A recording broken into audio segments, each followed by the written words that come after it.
எல்லாருக்கும் வணக்கம். இன்றைக்கி என்ன பார்க்க போகிறோம் அப்படின்னா, ரொம்ப அருமையான ஒரு அரிசி உப்புமா தான் எப்படி பண்ணுறது அப்படின்னு பார்க்க போகிறோம். கொஞ்சம் டிஃப்ரெண்ட்டான அரிசி உப்புமாவாக இருக்கும் இது. நீங்கள் இந்த மெத்தடில் ட்ரை பண்ணியிருக்கீங்களான்னு எனக்கு தெரியல. நான் பண்ணுற மெத்தடில் நீங்கள் ட்ரை பண்ணி பாருங்கள். ரொம்பவே அருமையாக இருக்கும்.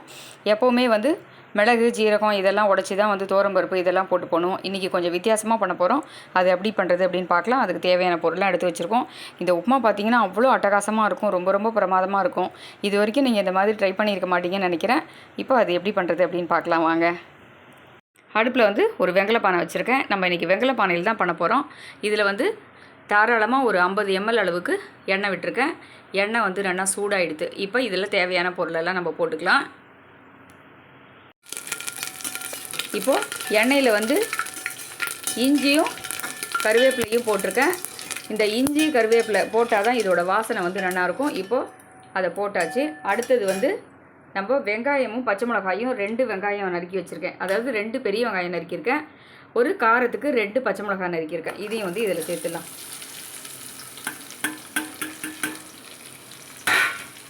இஞ்சி கருவேப்பிலை ஃபஸ்ட்டு போட்டுடணும். நம்ம கடுகு, கடலைப்பருப்பு, உளுத்தம்பருப்பு தாளித்து கொட்டோடனே அடுத்தது இஞ்சி கருவேப்பிலையும் போட்டுட்டு வெங்காயம் பச்சை மிளகாய் இதையும் போட்டுக்கலாம். 2 பெரிய வெங்காயம் நறுக்கி எடுத்துக்கலாம். இப்போ இதை நல்லா வதக்கிக்கலாம். இப்போது வெங்காயம் நல்லா வதக்கிட்டு இல்லையா, இந்த வெங்காயம் வதங்குற அளவுக்கு நம்ம கொஞ்சம் சால்ட்டு போட்டு வதக்கிக்கலாம். இதை நீங்கள் குக்கரில் கூட பண்ணலாம். இருந்தாலும் இந்த மாதிரி வெங்கல பானையில் பண்ணும்போது ரொம்பவே ட்ரெடிஷ்னலாக இருக்கும். ரொம்ப நல்லாயிருக்கும். இந்த வெங்காயம் நல்லா ஒரு கிளாஸ் மாதிரி நல்லா வதங்கணும். அது வரைக்கும் இது ஒரு 5லேருந்து 10 நிமிஷம் வரைக்கும் வெங்காயத்தை நல்லா வதக்கிக்கலாம். இப்போது உப்புமா உடசல் பார்த்தீங்க அப்படின்னா, அரிசியை பச்சை அரிசியை நல்லா களைஞ்சி உணர்த்தி வெயிலில் நல்லா காய வச்ச அரிசி இது. இந்த அரிசியை மிக்சியில் நான் ஒரு 1.5 டம்ளர் அளவுக்கு போட்டுருக்கேன். அதாவது 1/4 கிலோ அளவுக்கு போட்டுருக்கேன். எந்த கப்பால் எந்த டம்ளரால் எடுக்கிறீங்களோ அதே டம்ளரால் 1 டம்ளருக்கு 3 டம்ளர் அளவுக்கு தண்ணி வச்சுக்கணும். நல்ல பழ அரிசியாக இருக்குது அப்படின்னா 1 டம்ளருக்கு 3 டம்ளர் எடுத்துக்கலாம். கொஞ்சம் குழையிற மாதிரி புது அரிசியாக இருக்குது அப்படின்னா நீங்கள் 1க்கு 2.5 கூட எடுத்துக்கலாம். நான் எடுத்துருக்க அரிசி நல்ல பழைய அரிசி அப்படிங்கிறதுனால 1.5 டம்ளர் எடுத்துட்டுருக்கேன். இதுக்கு ஒரு 4.5 டம்ளர் அளவுக்கு வரைக்கும் தண்ணி எடுத்துக்கலாம். 1க்கு 3, அந்த 1/2 டம்ளருக்காக சேர்த்து ஒரு 1.5 டம்ளர் அளவுக்கு ஒரு 4.5 டம்ளர் அளவுக்கு தண்ணி எடுத்துக்க போகிறேன். இந்த மாதிரி ரவை மாதிரி நம்ம உடச்சி வச்சுக்கணும். இப்போது வெங்காயம் இந்த பக்கம் நல்லா வதங்கின்னு இருக்குது. இன்னும் கொஞ்சம் வெங்காயம் நல்லா வதங்கட்டும். வெங்காயம் ஒரு கிளாஸ் மாதிரி வந்ததுக்கப்புறமா நம்ம தண்ணி அளந்து விட்டுக்கலாம். இப்போது வெங்காயம் நல்லா வதங்கிடுச்சு பாருங்கள். இந்த மாதிரி ஒரு கிளாஸ் மாதிரி நல்லா வதங்கிடணும். இப்போது இதில் நம்ம தண்ணி விட்டுக்கலாம். எந்த டம்ளரால் அரிசி எடுத்து உடச்சி வச்சுருக்கோமோ அதே டம்ளரால் நம்ம தண்ணி விட்டுக்கலாம். இப்போது 1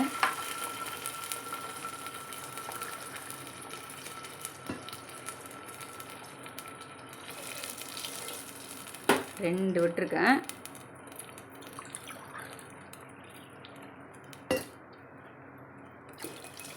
3 டம்ளர் விட்டுருக்கேன். இன்னும் ஒரு 1.5 டம்ளர் அளவுக்கு நம்ம தண்ணி விட்டுக்கலாம்.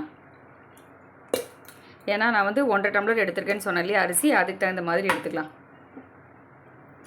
சப்போஸ் நமக்கு இன்னும் கொஞ்சம் தண்ணி தேவைப்பட்டது அப்படின்னா கூட நம்ம லைட்டாக தண்ணி தளிச்சு கூட இதில் பண்ணிக்கலாம். வெங்கல பானை அப்படிங்கிறதுனால நமக்கு சீக்கிரமாகவே புழுகி வந்துடும். ஏன்னா இந்த பாத்திரம் ரொம்பவே வெயிட்டாக இருக்கும். இப்போ இன்னும் ஒரு 1/2 டம்ளர் விட்டுக்கிறேன். இப்போது டோட்டலாக 4.5 டம்ளர் அளவுக்கு விட்டுருக்கேன். இப்போ இதில் தேவையான அளவு உப்பு போட்டுக்கலாம்.